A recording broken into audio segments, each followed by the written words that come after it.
Deep dive. Scenario 2. The one who wronged you. This is one of 4 scenarios in a longer protocol, but stands alone. The foundational ideas this scenario rests on, in one line each. Every person you encounter is a reflection of who you are being. You are not negotiating with them, you are changing the assumption that produced them. The work is internal, the external life continues normally. Revision is the practice of replaying an event differently, internally. The apology that comes from this work is not extracted, but received naturally. Got those? Now we go deep on this specific scenario. Here is the situation. There is a person who hurt you. They left you. They cheated on you. They lied. They publicly chose another life. Maybe they married someone else. Maybe they walked off into a new relationship without looking back. Maybe they kept the friends. Maybe they got the version of life you had wanted to share. You are not trying to get them back. That is important. This is not a recovery situation. You have moved past wanting them. What you want now is for them to know, to feel what they did, to regret it, to apologize, to recognize. This is a subtler trap than the standard "I want my ex back" scenario, because wanting them back is at least obviously a desire. Wanting them to suffer recognition is the same desire, dressed in clothing that lets you keep your dignity. You can tell yourself you have moved on while still secretly wanting the universe to deliver them at your door, weeping, ready to admit they were wrong. That is the trap. Naming it is half of the work. Here is the doctrine's answer to this trap. You have a story about them. You are holding the old story. They are not, somewhere out there, being the person who wronged you. They are reflecting the version of you that is currently dominant. As long as the version of you that is dominant is the version who was wronged, they will keep showing up as the one who has not yet recognized. As long as you internally identify as the one who was wronged, that is the assumption being broadcast, and the world produces them as the one who has not yet apologized. The hard part is dropping the wronged identity, because being right hurts to give up, because they actually did do what they did. Your wounds are real. The story is real. And the doctrine is asking you to let go of being the person who carries that wound in your interior, even though externally the event still happened. But here is the thing.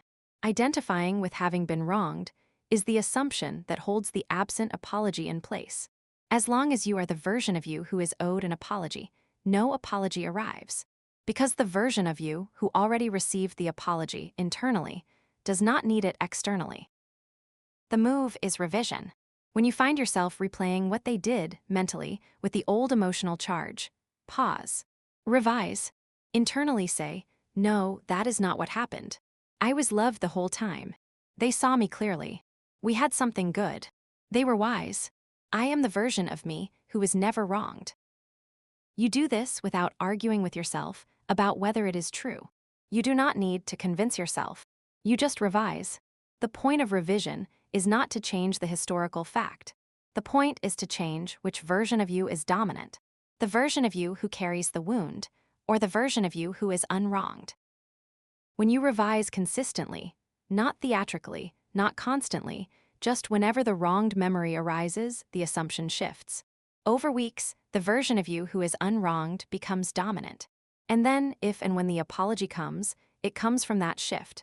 Not because you forced it, because the assumption that was holding the apology hostage has dissolved. And here is the surprising part. As you do this work, you stop needing the apology so much. Because the version of you who is unwronged does not need recognition. They are whole without it. They are at peace whether or not the person ever acknowledges what happened. This is the strange paradox. The apology, if it arrives, comes precisely when you no longer need it. That is what makes it possible for it to arrive. The need was the block. The 2 layers point applies here, hard. Externally, you do not chase them. You do not demand recognition. You do not write the long letter you have been drafting in your head. You do not show up at their wedding to confront them.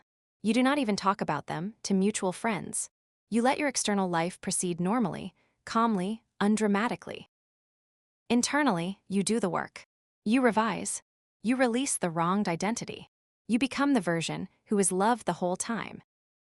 A useful phrase, said in your own head when the old story rises up.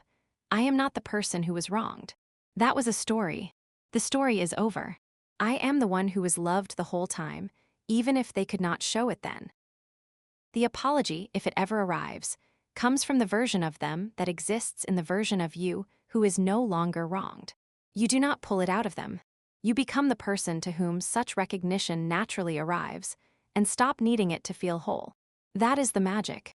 The stopping to need is what allows it to arrive. Day to day, this scenario plays out over weeks or months.